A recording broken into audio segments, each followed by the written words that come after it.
Les vivants et les dieux, symboles et religions, par Michel Cazenave. Aujourd'hui, le corps et l'âme.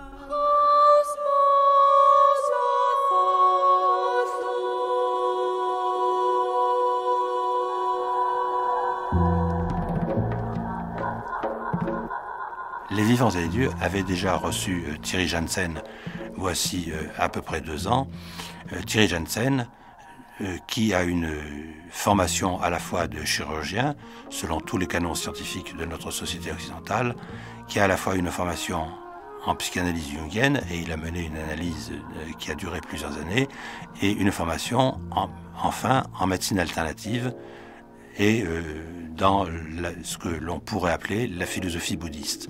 C'est pourquoi nous lui avons demandé de revenir aujourd'hui, alors qu'il vient de publier un livre tout à fait remarquable, La maladie a-t-elle un sens?, aux éditions Fayard, dans la mesure où, dans sa réflexion sur le soin que l'on peut apporter aux mal portants, à la fois du point de vue somatique, à la fois du point de vue psychique, éventuellement du point de vue spirituel, il mène une réflexion en profondeur qui nous entraîne de plus en plus loin et où il essaie de trouver une position qui soit une position d'oraison en quelque sorte, à la fois entre ceux qui sont de plus ou moins de tendance paranoïaque, qui prétendent que toute maladie a un sens et un sens psychospirituel, ou alors la médecine scientifique qui reste sur ses positions traditionnelles, très positivistes, dans lesquelles, du point de vue somatique, rien n'a de sens.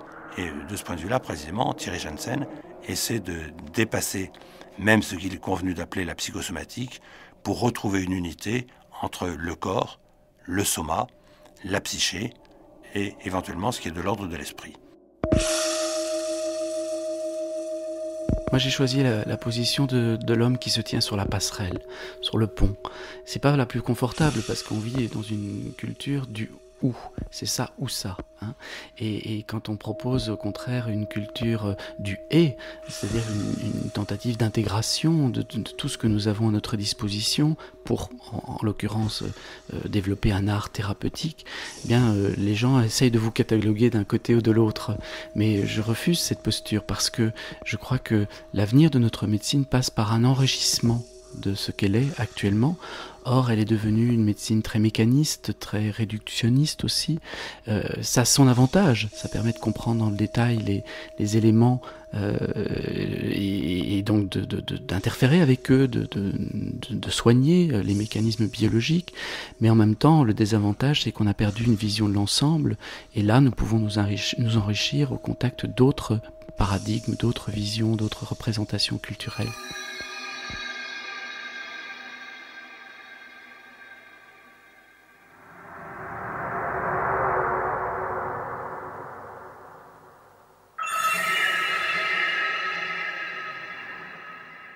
Est-ce qu'il ne serait pas important, non seulement de redécouvrir comme nous l'avons fait, mais ça fait pas si longtemps, une médecine psychosomatique, mais je dirais presque à la limite aussi une médecine pneumatosomatique.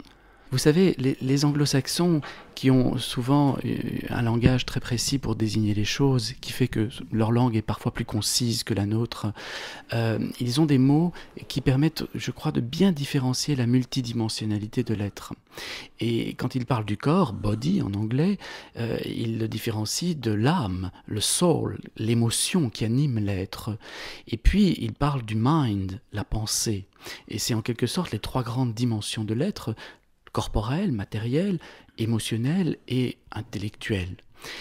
Et en fait, quand on comprend bien, quand on arrive à bien discerner ces différentes parties de la personne et qu'on les met en lien et que tout circule de manière fluide entre ces différentes dimensions, eh bien tout d'un coup on rentre dans le spirit des anglo-saxons, le spiritus latin, le souffle, cet esprit de ce que nous sommes.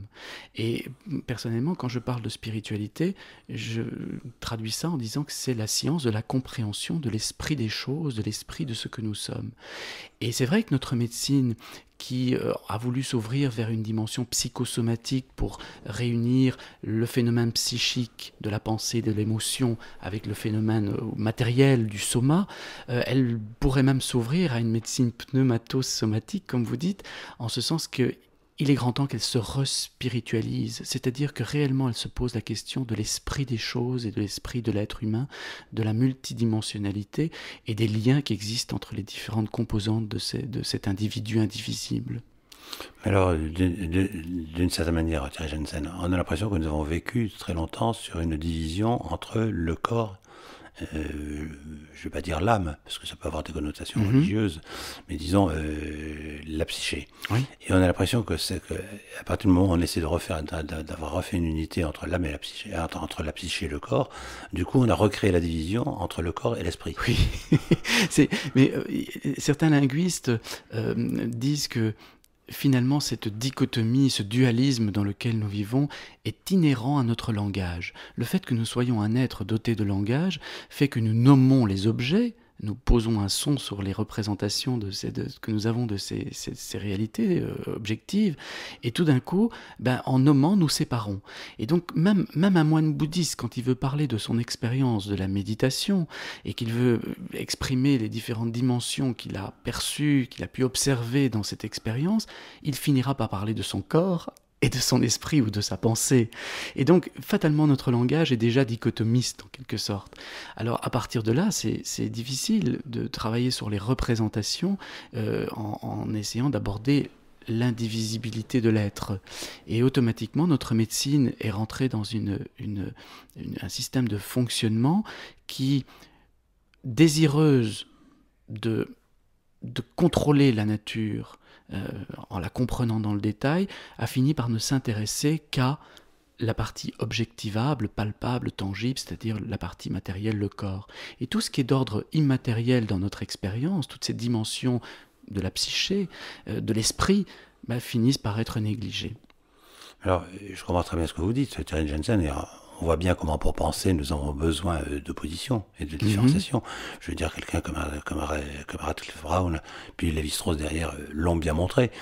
S'il n'y a pas de haut, comment est-ce qu'on peut penser le bas? S'il n'y a pas de noir, comment est-ce qu'on peut penser le blanc, etc. Mais est-ce que notre problème, ce n'est pas d'avoir cru que ces différences, qui sont des différences dues à nos structures de pensée, sont des différences réelles? Notre problème est d'avoir cru cela, effectivement. Je pense que nos problèmes aujourd'hui, et d'ailleurs les problèmes qui surgissent autour de nous à travers ce que nous appelons des crises, qu'elles soient économiques ou autres, sont des problèmes dus à nos représentations du monde. Et le fait de nous représenter le monde comme quelque chose de morcelé, constitué d'éléments individualisables et individualisés qui n'ont pas de lien entre eux, présente un réel problème, puisque ce n'est pas la réalité. La réalité, c'est que le monde est une grande chose, faite effectivement constituée de différents éléments, mais que ces éléments sont en lien permanent les uns avec les autres, et que dès qu'on touche à une partie de cette réalité, toute la réalité finit par en être influencée. Et c'est la même chose en ce qui concerne l'individu. Quand je le dis indivisible, même s'il a effectivement une dimension matérielle, corporelle, et puis une dimension émotionnelle, et puis intellectuelle, voire spirituelle, on ne peut pas scinder cela. Et donc s'intéresser à une personne, en particulier quand elle est malade, ça nécessite de s'intéresser à toutes les dimensions de l'être en même temps.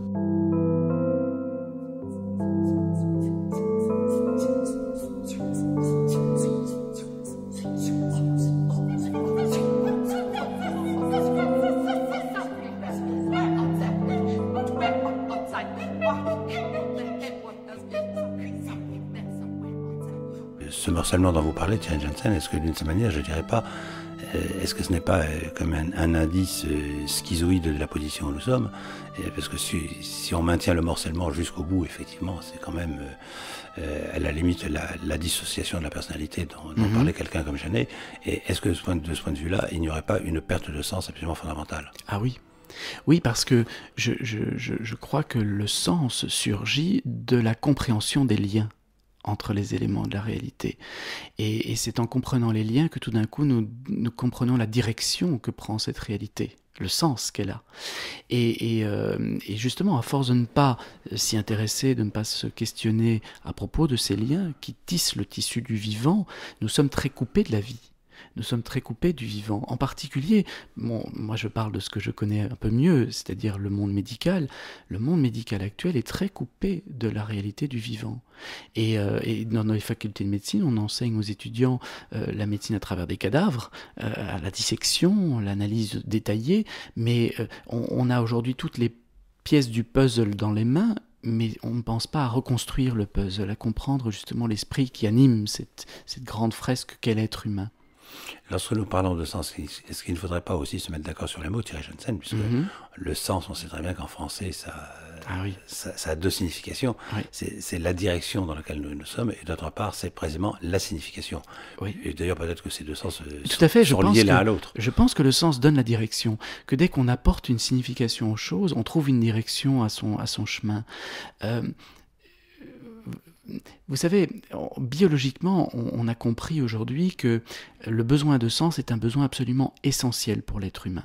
Parce que le fait que nous soyons un animal qui perçoit la réalité par ses 5 sens physiquement, que cette information physique soit transformée dans notre cerveau mammifère en émotions, qui sont des signaux qui nous renseignent sur la qualité de ce que nous avons perçu physiquement, soit des émotions agréables qui nous disent que ce que nous avons perçu est bon pour nous, ou des émotions désagréables comme la peur, l'anxiété ou la colère qui nous disent que, au contraire, ce n'est pas bon pour nous, eh bien, cette information émotionnelle va, parce que nous sommes des humains, être traduite en images, en représentation sur laquelle nous allons poser des sons, des mots, des sentiments qui animent une pensée. Et le bon sens, c'est de respecter, je crois, cette succession qui s'est installée en nous à travers l'évolution, cette succession du traitement de l'information qui est d'abord de prendre contact avec la réalité physique, d'écouter l'émotion que cette réalité éveille en nous, ces signaux, et ensuite de poser les mots dessus. Et alors, effectivement, l'être humain, quand il est pleinement relié à tout ça, retrouve du sens et peut se choisir une direction. Mais à travers ce que vous dites, Thierry Janssen, moi j'entends ce que disaient par exemple les empiristes anglais, je pense à quelqu'un comme Hume, au XVIIIe siècle, disant que nous ne pensons qu'à travers nos sens, et à travers les percepts que nous avons. Et en vous écoutant, j'ai l'impression qu'on va encore plus loin, c'est-à-dire qu'on n'est pas loin de travaux comme ceux d'Antonio Damasio, selon lequel, effectivement, nous avons contact avec la réalité par nos sens, et puis c'est traité au niveau des émotions, et sans émotion, il n'y a pas de pensée. Absolument. Et il n'y a pas de mémoire non plus. On sait aujourd'hui que la mémoire est essentiellement reliée à l'impact émotionnel des faits que nous avons vécus. Mais oui, il me semble en tout cas assez évident, et au vu de ce que l'on sait aujourd'hui d'un point de vue scientifique, que effectivement notre réalité naît dans la perception physique, devient une information plus subtile à travers l'émotion qui nous renseigne sur ce que cette réalité veut dire pour nous, en fonction de notre état d'être et de notre état intérieur, de nos besoins aussi, et que de là, ces émotions peuvent être traduites en mots, en sentiments, et alimenter toute une pensée. Mais le danger, je crois, c'est de vivre comme on l'a fait peut-être un petit peu longtemps, c'est-à-dire en imaginant que la pensée est prédominante par rapport à l'émotion et à l'expérience physique. Et ça donne ce que moi j'appelle le délire, dans le sens delirare en latin, qui veut dire sortir du sillon. On quitte ce sillon du bon sens quelque part, et de ce fait-là, on finit par être capable de tenir des discours comme nous en avons entendu dans l'histoire de notre humanité. Dieu est amour, il dit de ne pas tuer son prochain, mais si tu ne me crois pas, je te tue. Des discours délirants qui sont tellement déconnectés de la réalité physique et émotionnelle qu'ils peuvent justifier toute une pensée, souvent réactive ou en réaction à une peur, sans ressentir que tuer un individu, ça fait mal non seulement à l'individu mais à soi, et que ça crée un trouble émotionnel énorme qui, si nous en étions seulement un tout petit peu conscients, nous empêcherait de tuer. Et c'est là, je crois que le bon sens, c'est de ne pas partir de la pensée et de diriger l'émotion et le corps, même si ça fonctionne dans ce sens-là aussi à certains moments, mais c'est d'abord d'écouter ce que nous dit le corps, ce que nous dit la réalité du monde physique, comment nous la recevons émotionnellement, et ensuite de venir poser un discours dessus.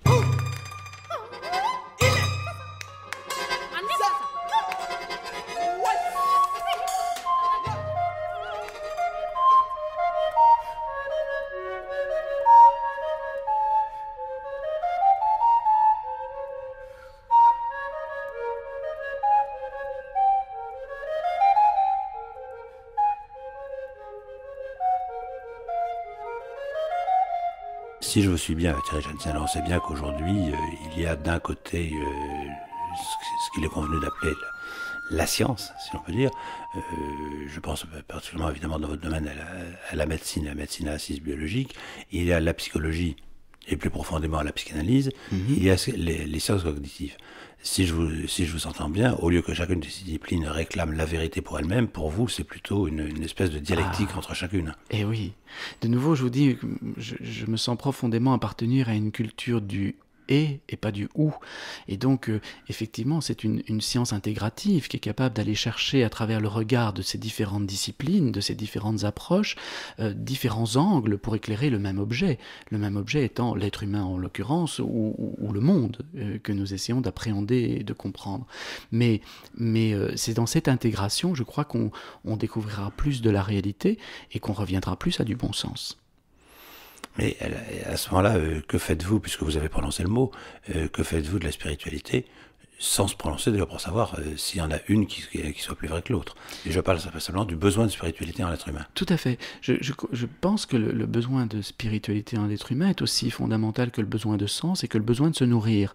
C'est-à-dire qu'à partir du moment, comme je vous le disais, où on se représente le monde, il faut que ce monde échappe à l'absurde et qui nous paraisse avoir un sens. Et nous structurons notre perception, nos informations, et nous essayons de lui apporter une explication à ce monde. Alors, chaque culture va apporter ses explications et elles vont servir de base à une réflexion spirituelle, c'est-à-dire une réflexion par rapport à la compréhension de l'esprit des choses. Mais les explications sont métaphoriques et adaptées à une culture, à une époque donnée, et puis elles sont parfois réutilisées par des mouvements religieux qui se fondent sur ces explications de l'esprit des choses, de la spiritualité, mais parfois alors les dénaturent et puis les utilisent à des fins qui ne sont pas forcément celles de la spiritualité. Je crois que les fins de la spiritualité, c'est de comprendre ce qui nous relie, ce qui est le commun dénominateur à tout, et en particulier aux êtres humains. C'est un élément, la spiritualité, qui est dans la réunion, dans l'unification, dans l'unité, plutôt que dans la séparation et l'opposition. Donc, la démarche intégrative, que la science est certainement appelée, enfin j'espère en tout cas qu'elle est appelée à de plus en plus développer, est une démarche spirituelle, parce qu'elle permet de comprendre mieux l'esprit des choses.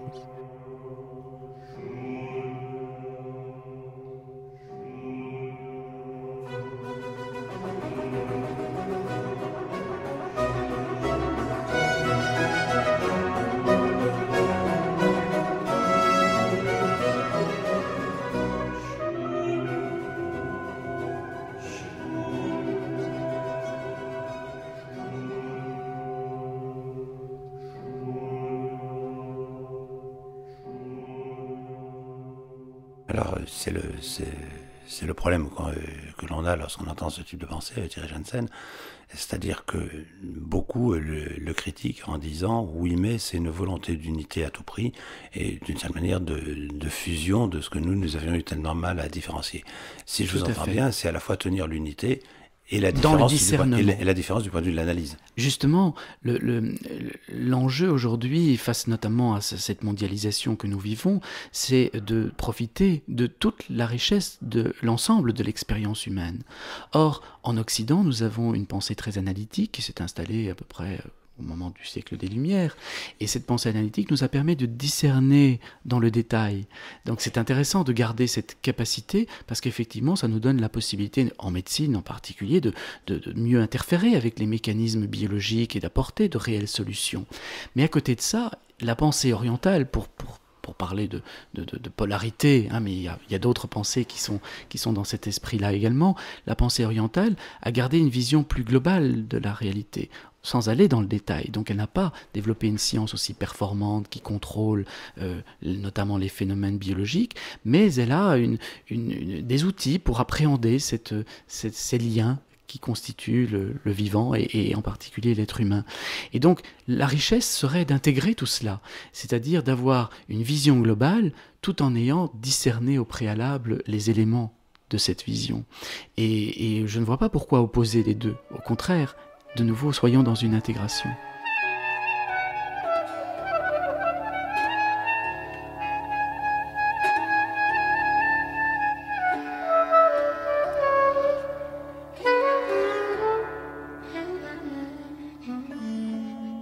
point de vue général, Thierry Janssen, comment définiriez-vous la santé? Parce que si je comprends bien, la santé sans signification, enfin, ou la santé de l'homme, si l'homme n'a pas de signification, si l'homme n'a pas de sens de sa vie, d'une certaine manière, il est, entre guillemets, malade. L'Organisation mondiale de la santé a, dans ses textes fondateurs, défini la santé comme un état de bien-être physique, psychique et social. Et que la santé nécessitait que les 3 conditions soient pleinement remplies. Je pense que c'était, peut-être sans s'en rendre compte, mais peut-être aussi de manière consciente, de la part des gens qui ont écrit ce texte, une volonté de montrer que tout était dans le lien, et qu'on ne pouvait pas dissocier l'individu de ses différentes dimensions, qu'elles soient physiques, psychiques, et en relation avec le monde dans lequel l'être humain vit, et qu'il fallait absolument que ces liens soient opérants, qu'ils soient fluides, qu'ils soient efficaces pour que la santé se manifeste. Donc pour moi, si vous voulez, si je reprends cette définition, c'est pour dire qu'elle est ancrée aussi déjà dans notre pensée occidentale, même si nous ne l'appliquons pas toujours. Mais pour moi, la santé, c'est effectivement être pleinement unifié, c'est-à-dire non pas dans un syncrétisme qui fait qu'on perd la notion de nos différentes dimensions, mais que toutes nos dimensions puissent fonctionner les unes par rapport aux autres dans une parfaite harmonie. Et nous-mêmes en parfaite harmonie avec l'environnement dans lequel nous vivons, c'est-à-dire les autres êtres humains, les autres êtres vivants et la planète qui nous héberge. Et aujourd'hui, si nous voulons promouvoir la santé, et être dans une démarche plus préventive par rapport à la maladie, il va falloir que nous repensions à agir au niveau de ces liens, à entretenir ces liens, à les préserver et à éviter qu'ils soient brisés, qu'ils soient pollués, qu'ils soient rompus, et à ce que, à la place de cette harmonie, naisse un chaos. Et la maladie est un réel chaos. Mais en même temps, je n'ai pas envie de la définir uniquement d'un point de vue négatif, parce que souvent dans le mot chaos, nous entendons que du négatif. Le chaos est une opportunité de redéfinir les choses, de les réorganiser. Et il n'y a pas d'évolution sans passage par des phases chaotiques. Et la santé peut être vue d'un point de vue très positif. Henri Laborie avait déjà proposé cela, Georges Canguilhem l'avait fait aussi, mais bien avant eux, toute la pensée orientale avait proposé de voir la santé d'une manière positive, la maladie d'une manière positive, en disant, mais finalement, c'est comme une tentative de l'organisme de retrouver un nouvel équilibre dans une situation déséquilibrante. Et donc, la maladie en soi est quelque chose de positif. C'est une tentative de rester en santé ou de retrouver de la santé parce qu'on est dans une situation qui nous a déstabilisés, qui a rompu l'équilibre. Le drame, c'est que pas mal de maladies, dans cette logique de retrouver un nouvel équilibre, créent des symptômes qui finissent par nous abîmer, voire nous tuer. Et que donc il faut l'aider à trouver un juste milieu dans cette réorganisation de l'être. Vous avez prononcé le mot d'harmonie, Thierry Janssen, et on sait que là aussi, il prête à beaucoup d'interprétations, parce que beaucoup le comprennent comme une sorte d'équilibre neutre, si l'on peut dire.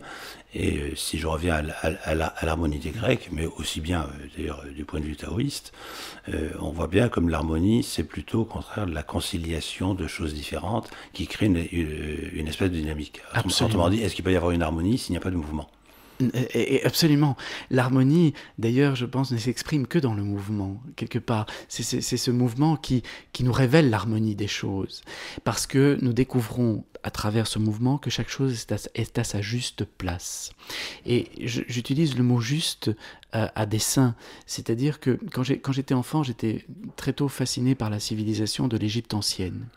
Et avec le recul, je comprends que ce qui m'a d'abord impressionné dans cette civilisation, c'est justement cette notion de l'harmonie et de la justesse. Vous savez, en Égypte ancienne, il y avait une divinité qu'on appelait Maat, et qu'en français on traduit déesse de la justice et de la vérité. En fait, c'est plutôt vraiment la déesse de la justesse et la garante de l'harmonie cosmique, c'est-à-dire qui définit la place de chaque chose et demande que chaque chose reste à sa place dans cette dynamique, dans cette harmonie du cosmos. Maat est vraiment le principe fondateur de la civilisation égyptienne et à mon avis l'explication d'une civilisation qui a perduré plus de 3000 ans avec des canons artistiques notamment, mais des modes de fonctionnement d'une grande stabilité, mais dans une dynamique et dans une évolution, dans une histoire très très riche. Et je crois que le principe de Maat est un principe qui manque à nos sociétés aujourd'hui, ce principe de justesse. On ne se pose pas assez la question de savoir si ce que l'on fait est juste, c'est-à-dire ça respecte la place que ça doit avoir. L'autre jour, j'entendais une philosophe dire qu'elle trouvait normal qu'une femme de 60 ans ait un enfant et qu'elle encourageait à ce qu'on aide les femmes ménopausée à pouvoir procréer, parce qu'elle dit nous vivons beaucoup plus vieilles qu'avant et donc il est normal que nous ayons droit à cette maternité plus longtemps aussi. Et à un moment donné je me dis mais attends, est-ce que c'est juste ? Est-ce que c'est vraiment la juste place d'une femme de 60 ans dans une société d'élever des enfants ? Est-ce qu'elle n'a pas autre chose à faire ? Alors bien sûr, une société sont en mouvement, en dynamique, on peut redéfinir les choses, mais en même temps, est-ce que nous ne devrions pas nous demander quelle est la place que la nature nous a demandé de tenir ? Et plutôt que de toujours nous croire supérieurs à cette nature et divins, pouvant la contrôler quelque part, de rester dans l'humilité de l'humus, de cette terre qui nous rappelle notre humanité. Parce que je pense qu'on est vraiment humain que quand on est humble. Oui, mais est-ce que ce n'est pas en même temps le problème de notre société, Terry Jensen, d'avoir considéré que la science ou la connaissance, d'une manière générale, était là pour nous permettre de dominer, en fin de compte, et nous, je reprends les fameux mots de Descartes, pour nous rendre maîtres et possesseurs de la nature. Absolument. Je pense que le problème est même encore plus profond que cela.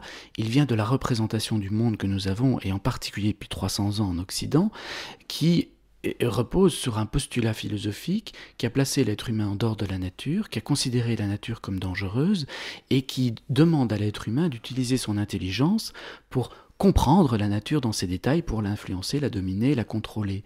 Et ce postulat philosophique oublie une chose, c'est que nous faisons partie de la nature. Quand vous pensez que John Locke, au XVIIe siècle, a dit la voie du bonheur est la négation de la nature. Pour trouver notre bonheur, il faut nier la nature. Mais la caricature, aujourd'hui, est de se rendre compte que, puisque nous avons oublié que nous faisons partie de la nature, nous cherchons notre bonheur en nous niant nous-mêmes.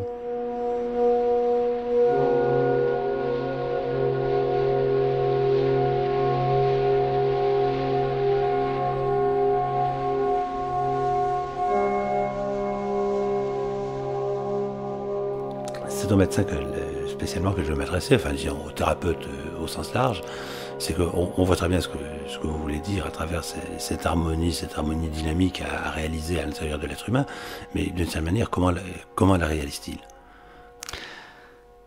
Je ne sais pas comment il la réalise, parce qu'il y a plusieurs voies certainement, et donc je ne pourrais pas parler d'une manière générale, mais je pourrais parler des moyens d'y arriver, ou de la réaliser.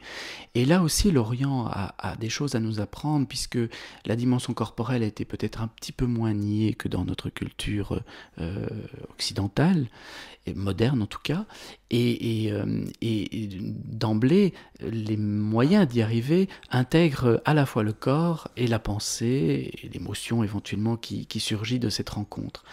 Et donc je pense par exemple à ces approches comme le yoga en Inde, yoga qui vient quand même de yug en sanskrit, qui veut dire réunir, rétablir les liens entre toutes les dimensions de l'être, et puis entre l'être et son environnement.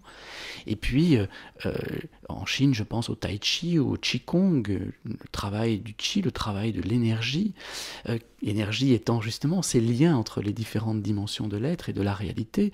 Eh bien, dans ces outils-là, on voit bien qu'il est important de rester en mouvement, que le corps bouge, que leur corps reste fluide, que le corps accompagne la pensée, c'est-à-dire que la pensée, elle aussi, reste fluide, mais que la pensée puisse s'apaiser pour commencer à discerner ce que nous sommes vraiment, et ne pas rester que dans la réactivité, mais pouvoir faire des choix, et d'agir, et de devenir maître, mais non pas le maître qui domine et qui repousse ou qui refoule, mais maître qui accompagne le mouvement, et qui est capable de le diriger dans un sens ou dans un autre, qui est capable de donner du sens et de choisir une direction.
vous êtes déjà servi plusieurs fois de ce mot de fluidité, Thierry Janssen, parler de la fluidité de l'esprit, parler de la fluidité du corps, etc. Et évidemment, pour un occidental, la fluidité, au départ, on ne comprend pas très bien de quoi il s'agit. Oui. Et pourtant, hein, quand on réfléchit bien, vous comme moi, nous sommes fabriqués de 75% d'eau. Notre cerveau, 90% d'eau. Nous sommes de l'eau. La vie est eau et l'eau est la vie. Et quand on regarde bien, notre sang, c'est de l'eau colorée en rouge parce qu'il y a de l'hémoglobine qui fixe l'oxygène, mais c'est de l'eau. Nos cellules, c'est des sacs remplis d'eau avec plein d'autres choses dedans, mais qui elles-mêmes d'ailleurs sont très imprégnées d'eau. Toute l'information circule à travers l'eau dans notre corps. Mais si l'eau est la vie et la vie est eau, l'eau est fluide aussi. L'eau ne s'arrête jamais, elle contourne les obstacles, elle ne s'obstine pas à vouloir traverser un mur, elle infiltre, l'eau s'adapte. Et je pense que cette capacité d'adaptation, cette capacité de rester fluide, tant physiquement que psychiquement, est indispensable pour rester en lien avec ce qui est profondément vivant en nous. Et nous savons bien que, dans l'expérience, on ne peut pas dissocier la fluidité du corps de celle de l'esprit, parce que très vite, lorsque nous sommes dans des pensées rigides, dans des conditionnements soumis à nos peurs, eh bien, nous nous braquons et nous nous crispons et notre corps se rigidifie. Et l'inverse est vrai aussi. Par exemple, quand j'écrivais mon dernier ouvrage, il y avait beaucoup d'informations, il y avait une structure que j'essayais d'imprimer à la pensée pour que le lecteur s'y retrouve dans ce cheminement, et en même temps, je sentais que je me rigidifiais physiquement. Donc régulièrement, je me levais et je mettais de la musique, et puis je dansais, tout seul dans mon bureau. Mais le fait de danser refluidifiait toute ma pensée et apportait une sorte de fantaisie, et puis surtout, le flot de mon discours était beaucoup plus naturel et beaucoup plus agréable aussi, comme une musique, hein, comme la musique de l'eau qui coule, beaucoup plus agréable à écouter ou à lire. Mais c'est la réflexion qui me vient en vous écoutant lorsque vous parlez de cette danse. Est-ce que la vraie médecine ne serait pas une espèce de danse des éléments qui nous constitue? Et d'autre part, évidemment, ça me fait penser à cette fameuse réflexion de Nietzsche: je ne saurais croire qu'un Dieu qui saurait danser. Oui. Comme si, effectivement, le fait de pouvoir se mouvoir avec aisance, avec facilité, oui, était le signe même de la vie. Je pense que c'est le signe même de la vie. Et toutes les cultures ont alors à la base de leur rituel collectif la danse, le mouvement. Et je pense que très souvent, ça opère une fonction préventive. Plus que d'une médecine curative, c'est une médecine préventive. Ce mouvement, cette danse qui éveille en nous tellement d'énergie, de spontanéité, et qui alors peut se traduire par cette forme d'expression extraordinaire qui est à la disposition de l'être humain depuis qu'il est être humain, c'est l'expression artistique, où tout d'un coup, à travers le mouvement, on peut, à travers le geste, créer une œuvre sculptée, une œuvre peinte, mais aussi une œuvre dansée, peu importe. Le corps exprime pleinement l'émotion, et au-delà des mots, ou avant les mots, avant les mots, un langage peut s'exprimer, un langage très essentiel. Mais justement, est-ce que dans la danse, il ne s'exprime pas quelque chose, j'essaie de poursuivre simplement, mais quelque chose de l'ordre de ce que nous appelons la grâce? Je veux dire qu'une vraie ballerine, elle est dans la grâce, et le vrai danseur, tel que j'ai pu en voir en Afrique par exemple, c'est celui qui se meut dans une espèce de facilité naturelle. Oui, dans une sorte de fluidité. Son corps est comme un cours d'eau là, qui épouse les différents obstacles, et la danse, c'est ça aussi. C'est très beau de regarder les gens danser, et je sais personnellement que c'est ce qui m'a remis en lien avec la vie, mais très jeune, parce que j'étais très coupé de la vie dans mon enfance, et c'est la danse, seule dans ma chambre la nuit, qui faisait que je renouais avec la vie. Et donc je ne l'ai pas perdu, ça. C'est un outil merveilleux. Mais un outil naturel. Regardez les petits-enfants, ils dansent. Et puis c'est le regard des adultes qui tout d'un coup les fige. Et ils se demandent si c'est bien. Est-ce qu'on a le droit de danser, de pleinement exprimer toute cette vitalité, cette spontanéité, cette créativité qui nous habite? Eh bien oui, on a le droit. Et c'est de la santé.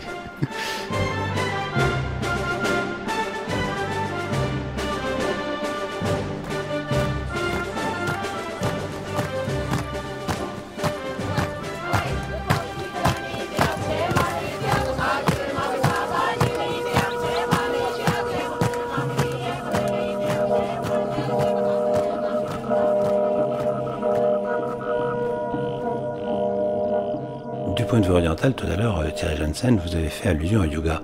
Et j'aimerais bien qu'on y réfléchisse un petit peu. Ouais. Dans la mesure où le yoga, effectivement, c'est une racine indo-européenne, le joug, qui relie les différentes strates qui nous composent. Mais en même temps, on sait très bien qu'il y a un élément absolument essentiel dans le yoga, qui est le souffle. Oui. Qu'on va retrouver dans le taoïsme, avec ce qu'on appelle l'alchimie des souffles. Tout à fait. Effectivement. Or, le souffle, on sait très bien comment, du point de vue linguistique, au départ, le souffle a à voir avec l'âme, puisque l'anima en latin, c'est justement le souffle, ça a à voir avec l'esprit aussi. Oui. Alors, bon, j'entends bien que tout ça peut être pris métaphoriquement, mais est-ce qu'il n'y a pas ce principe, justement, l'indication de ce principe qui relie les différents étages qui nous composent? Oui. Vous savez que aujourd'hui, biologiquement, on sait que le simple fait de respirer profondément va, dans l'instant, rééquilibrer l'activité de nos deux hémisphères cérébraux, le droit et le gauche. Le droit qui est plutôt en lien avec la gestion d'émotions dites désagréables, comme la peur, l'anxiété et la colère, des signaux d'alerte qui nous permettent de survivre, et le gauche qui est plutôt en lien avec des émotions agréables, comme la joie, l'enthousiasme. Bon. Et le simple fait de respirer profondément rééquilibre l'activité de ces deux hémisphères, en particulier les cortex préfrontaux de ces deux hémisphères, et de là, bien, la balance émotionnelle entre les émotions de tension et les émotions de relâchement, les émotions agréables et désagréables. Et on sait que le simple fait de rééquilibrer cette balance émotionnelle va avoir une répercussion corporelle immédiate à travers la sécrétion des hormones, les stimulations de notre système immunitaire et aussi évidemment l'activité de notre système nerveux qui est tantôt en tension, tantôt en relâchement. Donc l'acte de respiration est un acte recentrant, rééquilibrant, restabilisant. Et malheureusement, nous n'avons pas dans notre culture suffisamment insisté sur l'importance de respirer en pleine conscience pour profiter pleinement de cet acte rééquilibrant quotidiennement et régulièrement. Et donc nous respirons là de la partie haute de notre thorax en oubliant que cette respiration profonde qui implique notre diaphragme pleinement en gonflant le ventre et en le vidant ensuite, eh bien ça permet d'avoir cet effet physiologique qui aujourd'hui est bien compris, mais qui est dans l'intuition des anciens tellement bien traduit par ce souffle qui traverse tout l'être, qui n'est pas que ce souffle qui traverse les poumons, mais qui va tellement rééquilibrer l'être qu'il va changer l'état de son anima, de ce qu'il anime, de son âme. Et son âme, ce sont toutes ces émotions, tous ces sentiments qui viennent de là. Et ça va permettre non seulement d'agir sur cette âme, mais l'âme habite un corps, ça va avoir des répercussions corporelles. Et ça, aujourd'hui, on en a la démonstration biologique. Donc, la question ne se pose même plus pratiquement. Lorsqu'on poursuit sur le souffle, Thierry Janssen, je me dis en même temps, et nous le savons bien aujourd'hui, que par certains exercices, je pense par exemple à la respiration holotropique, on induit des états, ce que nous appelons des états de conscience modifiés. Et en même temps, on induit une espèce de détente de tout le corps, etc.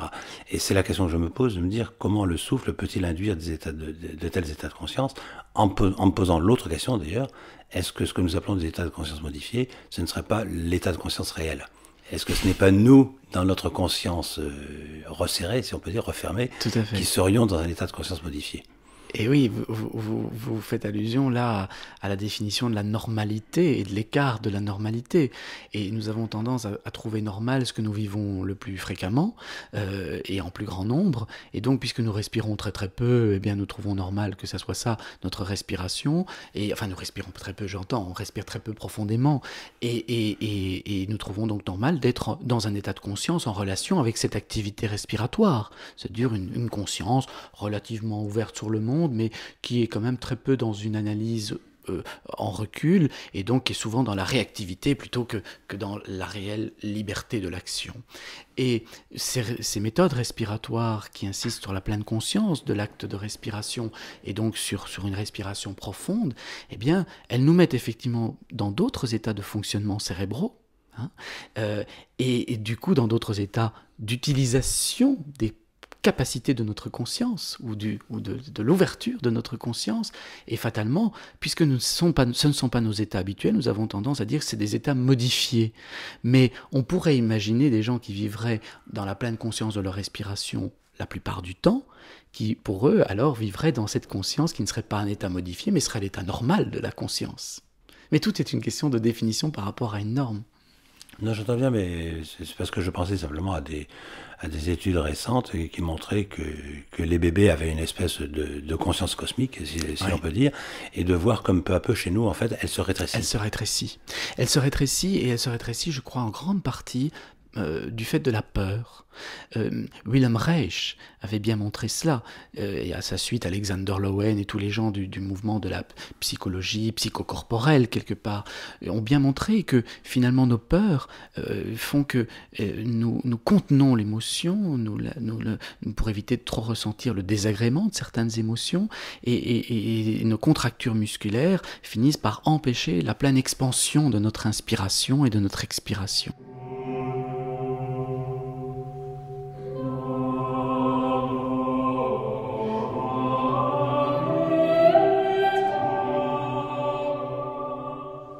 En vous écoutant aussi, lorsque je vous entends parler d'inspiration, et l'inspiration évidemment c'est la manière dont on fait rentrer l'air en soi, je ne peux pas m'empêcher évidemment de penser à l'inspiration du poète, c'est-à-dire un état tout à fait particulier, tout au moins tel qu'il est décrit, et de se dire, est-ce que ce n'est quand même pas pour rien que nous avons appelé ça inspiration justement, c'est-à-dire le moment où d'une certaine manière nous respirons le souffle de l'univers.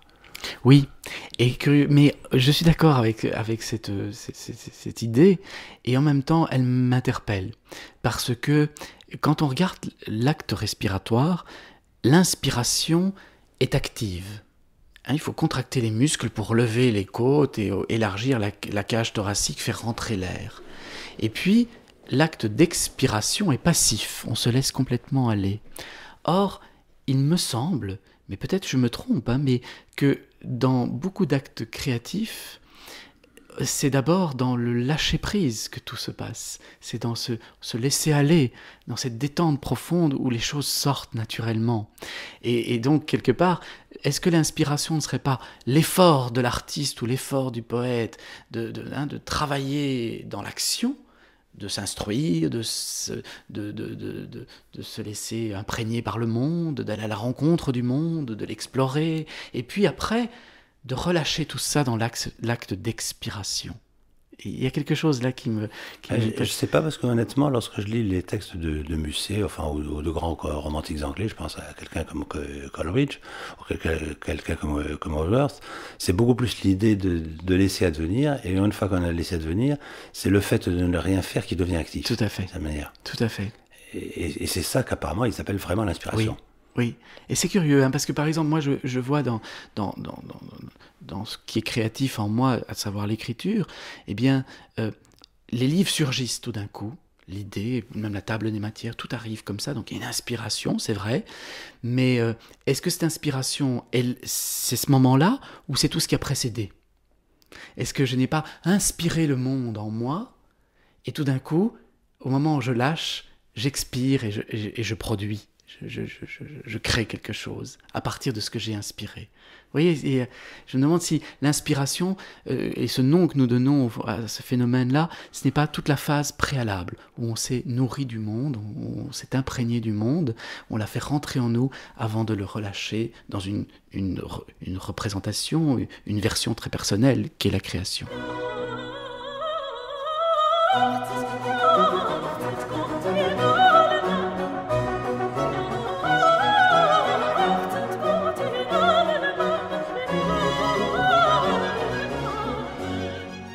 Mais alors, du point de vue du médecin que vous êtes, Thierry Janssen, bon, on voit très bien comment il faut essayer de retrouver cette harmonie, comment il faut reconnecter ces différents plans. Mais en même temps, est-ce que ça n'oblige pas à penser que notre corps matériel, j'entends, celui que nous habitons, celui auquel nous sommes habitués, est-ce que notre corps n'est pas forcément la totalité de notre corps ? Et là aussi, je veux dire, je suis extrêmement proche des pensées orientales. Est-ce que nous n'avons pas un corps qui est aux confins de la psyché, qui est aux confins de l'esprit, et qui éventuellement et ne coïncide pas complètement avec notre corps de chair ? Oui, Oui, on peut l'exprimer comme ça, et ça va peut-être même beaucoup plus loin qu'on ne l'imagine, parce que bien sûr nous avons ce corps de chair, et puis nous avons une image de ce corps de chair en nous, et un imaginaire par rapport à ce corps de chair, et puis nous avons un corps d'émotion aussi, de représentation de nos émotions, même au niveau cérébral. Vous parliez de Damasio là tout à l'heure, qui montre bien qu'il y a comme une sorte de marqueur somatique, où on se représente notre corps à partir des émotions qui ont été vécues. Et puis, là où je dis que ça peut aller beaucoup plus loin, c'est que nous avons, ce qui est peut-être pas simplement une métaphore, l'idée orientale de champ d'énergie, d'aura éventuellement, et il est possible qu'un jour on parvienne à montrer que au-delà de ce corps purement moléculaire, matériel, il y ait des émanations corporelles qui forment d'autres couches du corps ou d'autres parties du corps qui soient beaucoup plus subtiles au niveau de l'information et qui soient d'ordre électromagnétique ou autre. Mais il est possible qu'un jour on comprenne ça. Il y a une centaine d'années, on ne savait pas que l'ADN existait, et donc on ne comprenait pas que les chromosomes étaient la base moléculaire de la transmission et de l'information et de l'hérédité. Je pense que dans une centaine d'années, peut-être même avant, on se rendra compte qu'il y a plein d'autres modes d'expression de l'information et de transmission de l'information de manière très subtile, et que ça constitue probablement d'autres parties de notre corps ou d'autres dimensions de notre corps. Mais puisque vous savez du mot subtil, Thierry Jensen, vous avez bien compris que c'était à l'éventualité d'un corps subtil que je faisais allusion, à la différence qu'il faudrait, me semble-t-il, peut-être le penser différemment que nous l'avions pensé traditionnellement en Occident, à savoir que nous avions, nous, pour ceux qui admettaient le corps subtil, corps de chair, au-dessus le corps subtil, au-dessus éventuellement ce qu'on appelait le corps de gloire, de résurrection. Oui. Ce qu'il ne faudrait pas penser qu'en réalité, ils sont tous, je dirais, comme emboîtés les uns dans les autres. Oui. Et que ce n'est pas un problème de hiérarchie. Et absolument, de nouveau, c'est un problème de représentation, et à force de tout séparer et de positionner les choses les unes par rapport aux autres, en mieux ou en moins bien, non, on devrait être dans une intégration et de comprendre qu'il y a sans doute un corps, et que ce corps a plusieurs dimensions, une dimension matérielle, une dimension émotionnelle, une dimension de la pensée, et que ces dimensions sont peut-être même objectivables, qui sait, mais nous n'avons peut-être pas les moyens de les objectiver, et que du moment où nous n'avons pas les moyens, nous avons tendance à les nier, ces dimensions-là, en disant non, mais ça c'est de l'ordre de la croyance, il n'y a que ce corps matériel qui compte, et nous nous identifions à ce corps matériel. Mais peut-être nous dégageons beaucoup plus que simplement une information matérielle, et que c'est à ce niveau-là qu'il y a encore beaucoup à faire pour comprendre la subtilité du monde.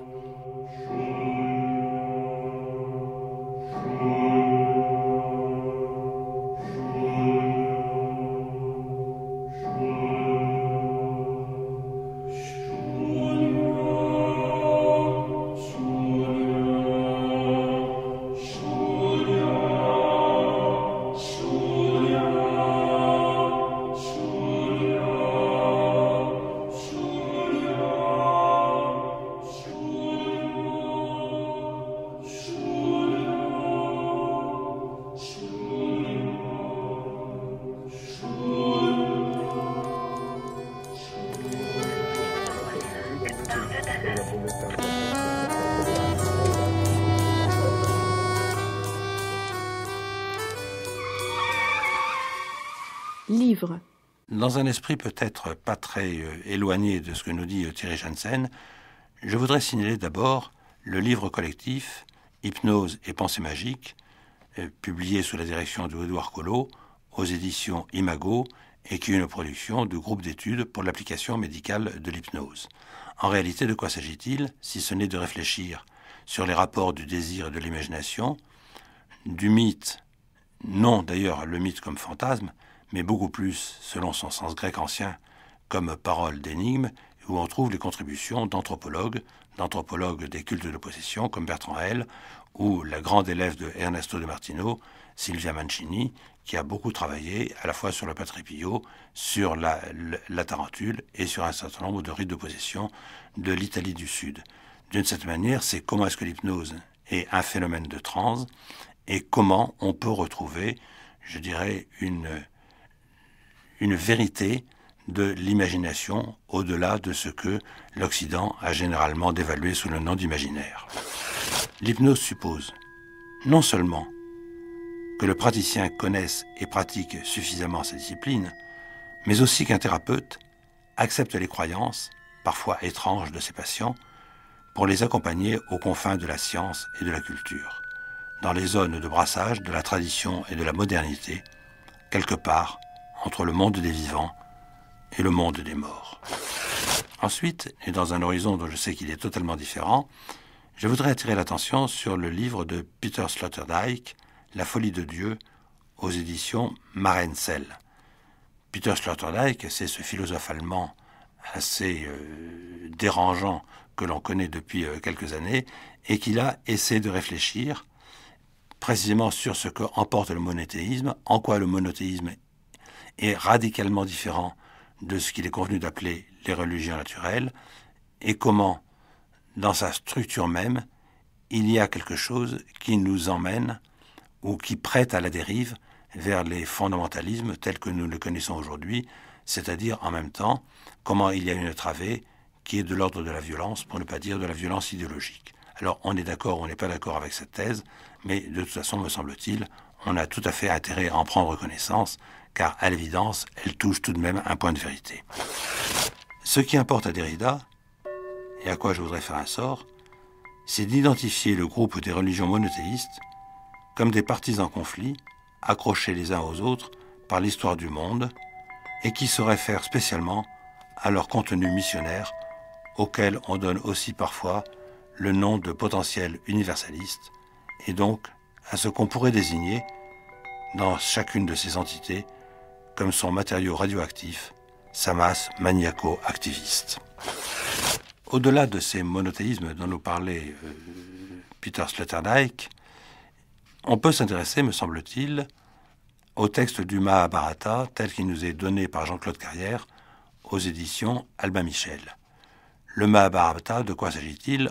On le sait, c'est cet énorme texte indien, qui d'ailleurs est généralement désigné là-bas comme l'épopée en tant que telle, qui a commencé d'être écrit au 6e ou 5e siècle avant Jésus-Christ, et qui en réalité comporte plus de 100 000 stances.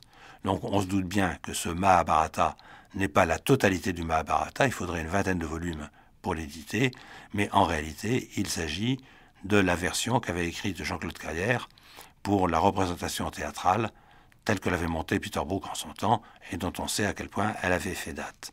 Il faut rappeler simplement que le Mahabharata raconte la manière dont s'opposent les 5 frères que sont les Pandavas aux 100 autres frères que sont les Kauravas, qui par ailleurs sont leurs cousins et qui se battent pour l'empire du monde. Et d'une certaine manière, évidemment, c'est toute une cosmogonie qui se donne à travers ce texte, une cosmogonie qui est tout à fait spéciale à la tradition hindoue. Le gardien du dernier séjour dit à Yadhishthira, « Cesse de crier. Tu n'as connu ni le ciel ni l'enfer. Il n'y a ici ni bonheur, ni supplice, ni famille, ni ennemi. Relève-toi et apaise-toi. Ici s'arrêtent les mots comme la pensée. C'était la dernière illusion. » Enfin, je voudrais terminer par la courte étude de Rémi Boyer, Masque, manteau et silence, aux éditions Raphaël Le Surtis. Masque, manteau et silence, que se cache-t-il sous ces mots, si ce n'est une étude sur le martinisme comme une voie d'éveil. Et lorsqu'on prononce le mot de martinisme, évidemment, il faut faire référence à Louis-Claude de Saint-Martin, celui qui a voulu être appelé le philosophe inconnu, qui a écrit à la fin du XVIIIe siècle.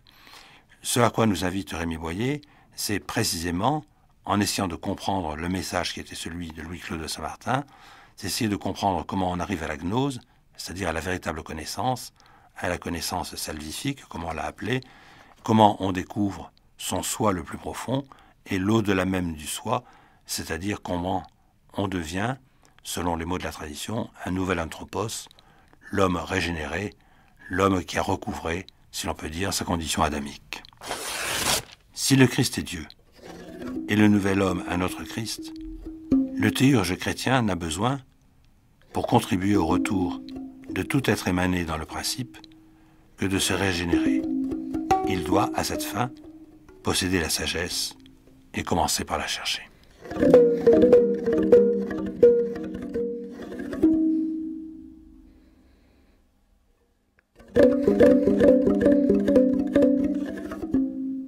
Les livres aujourd'hui. Hypnose et pensée magique, un collectif dirigé par Édouard Collot aux éditions Imago. La folie de Dieu de Peter Sloterdijk aux éditions Marenzel. Le Mahabharata dans une version écrite par Jean-Claude Carrière aux éditions Albin Michel et Masques, manteaux et silence de Rémi Boyer aux éditions Raphaël de Surtis.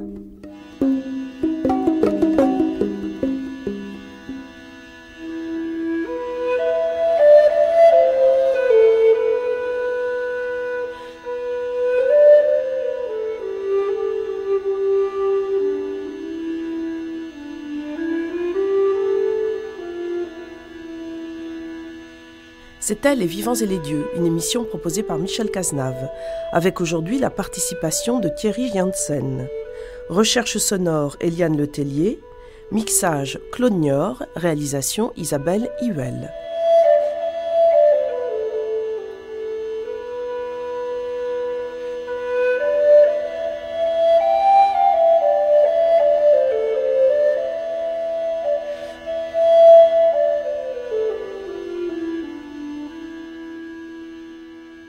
Et nous retrouvons dans quelques instants Hélène Azera.